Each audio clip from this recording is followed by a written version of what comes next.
નમસ્કાર મિત્રો, તો અત્યારે આપણે આવી ગયા છે નિષ્કલંક મહાદેવ કે જે દરિયાની અંદર આશરે 2 કિલોમીટરના અંતરે આવેલું છે. અને મિત્રો આ જે નિષ્કલંક મહાદેવ છે એ ભાવનગર જિલ્લામાં આવેલું છે. મિત્રો આ જે નિષ્કલંક ભૂમિ છે એ ગુજરાત રાજ્યના ભાવનગર જિલ્લામાં આવેલી છે. તો મિત્રો આ જે નિષ્કલંક મહાદેવ છે ત્યાં 5 શિવલિંગ છે અલગ અલગ પ્રકારના. આ શિવલિંગોની સ્થાપના પાંડવો દ્વારા કરવામાં આવી હતી. તેમાં 5 પાંડવો દ્વારા અલગ અલગ શિવલિંગની સ્થાપના કરવામાં આવી હતી.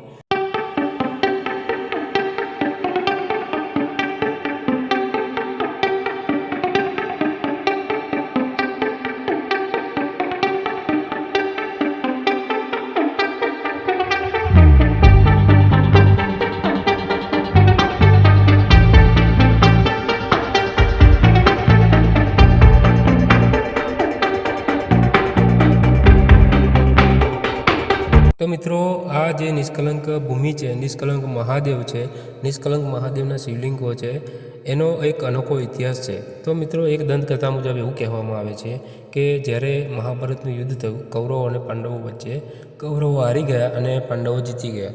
ત્યારે મિત્રો કુંતી માતાના કહેવાથી પાંડવો હિમાલયમાં જવા માટે નીકળ્યા. જ્યારે હિમાલયમાં પહોંચ્યા ત્યારે હિમાલયે પાંડવોને સ્વીકારવાની ના પાડી દીધી. કારણ કે ત્યારે પાંડવોએ જ્યારે હિમાલયને પૂછ્યું કે તમે અમારો સ્વીકાર કેમ નથી કરતા, ત્યારે હિમાલયે કહ્યું કે તમે તમારા બંધુઓની હત્યા કરી છે, તમારે જે તમારા બંધુઓ છે એમને મારી નાખ્યા છે, માટે તમે પાપી છો. એટલે તમે પહેલાં નિષ્કલંક થઈને આવો, તમારા જે પાપ છે એ ધોઈને આવો, ત્યારબાદ તમને હું સ્વીકાર કરીશ. ત્યારે મિત્રો જે પાંડવો છે એ કૃષ્ણ ભગવાન પાસે જાય છે.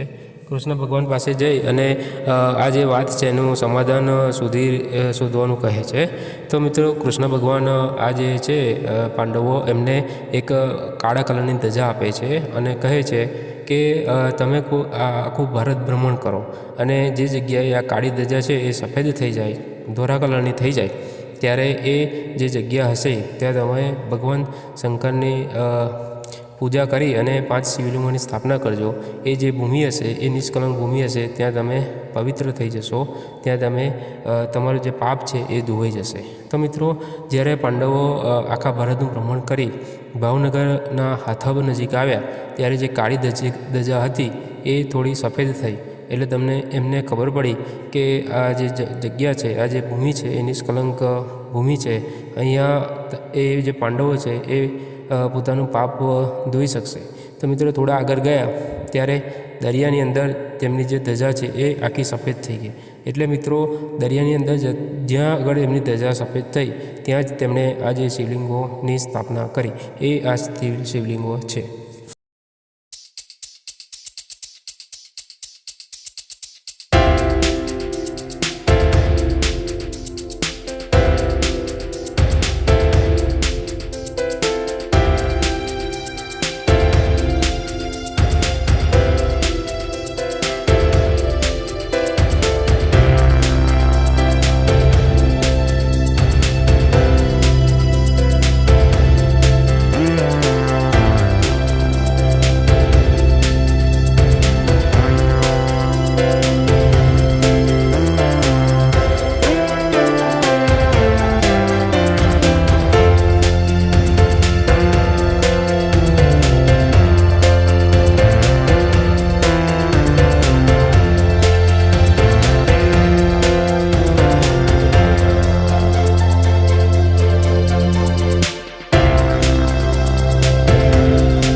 મિત્રો આ જે જગ્યા છે, આ જે શિવલિંગો છે, ત્યાં આગળ દરિયો દિવસમાં એક વખત શિવલિંગોની પેલે પર જતો રહે છે અને એક વખત શિવલિંગો આખા ડૂબાડી દે છે.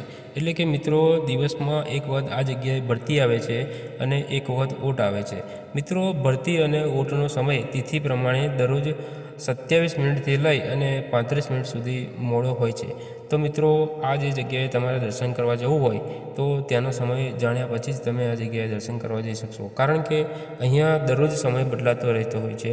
કોઈ એક દિવસે 8 વાગે ઓટ આવતી હોય તો બીજા દિવસે 8:45 વાગે એટલે કે 8:45ની આસપાસ ઓટ આવે અને બીજો કોઈ દિવસ હોય તો પછી અડધો કલાકનો ડિફરન્સ રહેતો હોય છે દરરોજ મિત્રો. આમ દરરોજ અલગ અલગ સમયે દરિયો શિવલિંગોની પેલે પાર અલગ અલગ સમયે જતો હોય છે. તો મિત્રો આ જે જગ્યા છે એ જગ્યાએ તમારે જવું હોય તો એનો સમય જાણ્યા બાદ જ જજો. કારણ કે જો તમે સમય જાણશો નહીં અને તમને સમયની ખબર નહીં હોય તો તમે કદાચ ત્યાં આગળ રોકાવાનું વધારે થશે. કારણ કે દરિયાની અંદર દરિયો 2 કિલોમીટર પહેલાં બહાર આવે છે અને 2 કિલોમીટર પછી અંદર જવા માટે આશરે 4 કલાક જેટલો સમય લઈ લેતો હોય છે. માટે મિત્રો આ જગ્યાએ જવા માટે તમે એ જે જગ્યા છે એનો સમય જાણ્યા પછી જ જજો.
તો મિત્રો આ નિષ્કલંક મહાદેવના શિવલિંગોની જે જગ્યા છે, જે શિવલિંગો છે એ દરિયાની અંદર એની સ્થાપના કરવામાં આવી હતી.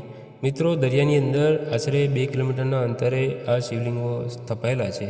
માટે મિત્રો તમારે આ જો શિવલિંગોના દર્શન કરવા હોય, ભગવાન શંકરના દર્શન કરવા હોય, નિષ્કલંક ભૂમિમાં જે શિવલિંગોની સ્થાપના થઈ છે એના દર્શન કરવા હોય તો તમારે 2 કિલોમીટરનું અંતર કાપી અને ત્યારબાદ તમે આ જે શિવલિંગો છે એના તમે દર્શન કરશો. અને ત્યાં સુધી મિત્રો તમારે ચાલતા જવું પડશે. તેમજ મિત્રો અહીંયા ઘણા લોકો હોય છે જે કાવડ બનાવી અને તમને ત્યાં આગળ લઈ જતા હોય છે.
જ્યારે ઓટ આવે છે અને દરિયો શિવલિંગોને પેલે પાર પહોંચે છે ત્યારે ભાવિક ભક્તો અને ત્યાંના લોકો ઢોલ નગારા અને શરણાઈ વગાડતા પાંડવો દ્વારા સ્થાપિત શિવલિંગોના દર્શન કરવા માટે જાય છે. મિત્રો, અહીંયા શિવલિંગને બેલીપત્ર, સમીપત્ર તેમજ દૂધ ચડાવવામાં આવે છે, તેમજ અબીલ, ગુલાલ અને કંકુ ચડાવવામાં આવે છે, તેમજ પાણીનો અભિષેક કરવામાં આવે છે. તો મિત્રો, અહીંયા તમે જ્યારે પણ જાઓ ત્યારે તમને આ બધી સુવિધાઓ છે એ ત્યાંથી જ તમને ઉપલબ્ધ થઈ જશે. બીલીના પાન પણ ત્યાંથી મળી જશે, સમીપત્ર પણ ત્યાંથી મળી જશે, દૂધ પણ મળી જશે. પાણીની વ્યવસ્થા ત્યાં કુંડ બનાવેલા જ છે, માટે મિત્રો તમારે પાણી ત્યાંથી જ તમને બધું જ મળી જશે. તો મિત્રો, જ્યારે પણ જાઓ ત્યારે આવી કોઈ ચિંતા કરવાની તમારે રહેશે નહીં.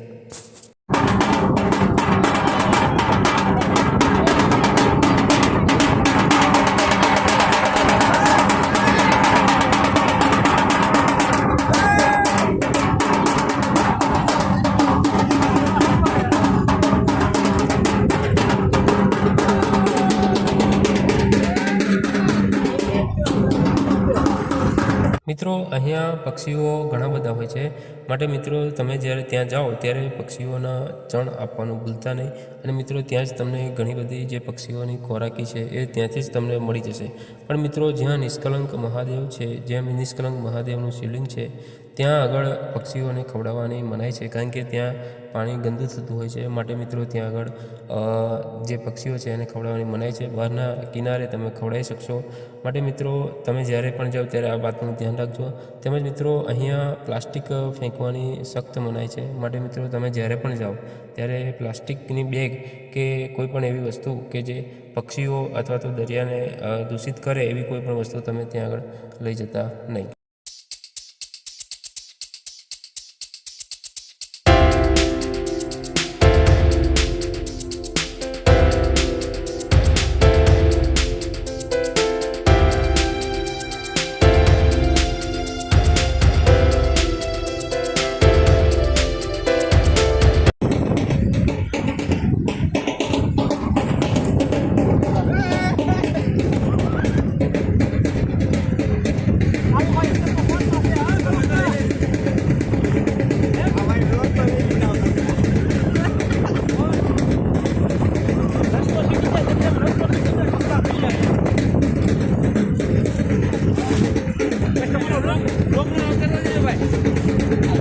તો મિત્રો, આ સ્થળની મુલાકાત તમે ફેમિલી સાથે પણ લઈ શકો છો, કારણ કે મિત્રો, જ્યારે તમે ભગવાન શિવના જે શિવલિંગ છે એના દર્શન કર્યા બાદ જ્યારે તમે બહાર નીકળો છો ત્યારે આ જગ્યાએ શંખ, ચીપલા અને રંગબેરંગી જે પથ્થરો છે એની વીણવાની મજા જ કંઈક અલગ હોય છે. તો મિત્રો, જ્યારે પણ જાઓ ત્યારે તમે આ જગ્યાએથી જે શંખ, ચીપલા અને જે કલરિંગ પથ્થર છે એ વીણવાનું ભૂલતા નહીં. મિત્રો, જે કલરિંગ પથ્થરોની તો વાત જ કંઈક અલગ છે, કારણ કે ત્યાં અલગ અલગ કલરના જે તમે ક્યારેય જોયા નહીં હોય તેવા ત્યાં નાના નાના પથ્થરો પણ તમને જોવા મળશે. તેમજ મિત્રો, અહીંયા નજીકમાં જ ઘણી બધી હોટેલો આવેલી છે, માટે મિત્રો તમારે ખાવા પીવાની તો કોઈ ચિંતા કરવાની રહેશે જ નહીં. તેમજ મિત્રો, અહીંયા ચા, પાણી, નાસ્તાની પણ વ્યવસ્થા તમને મળી રહેશે. માટે મિત્રો, તમે મિત્રો સાથે અને ફેમિલી સાથે પણ આ જગ્યાએ જઈ શકો છો.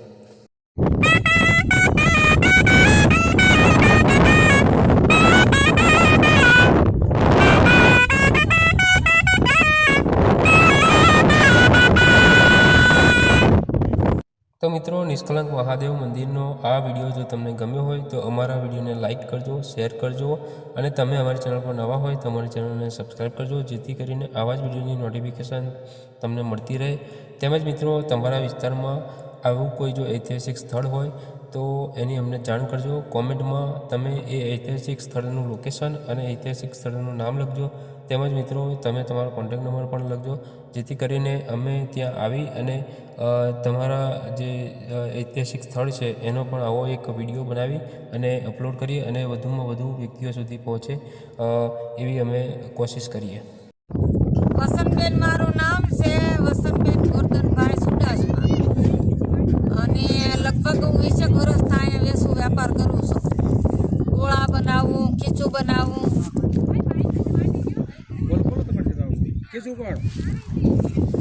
ગરમા ગરમ ખીચું, દેશી ચૂલાનું ખીચું. અને શું ખીચાનો કિંમત છે? 20 રૂપિયા, 30 રૂપિયા.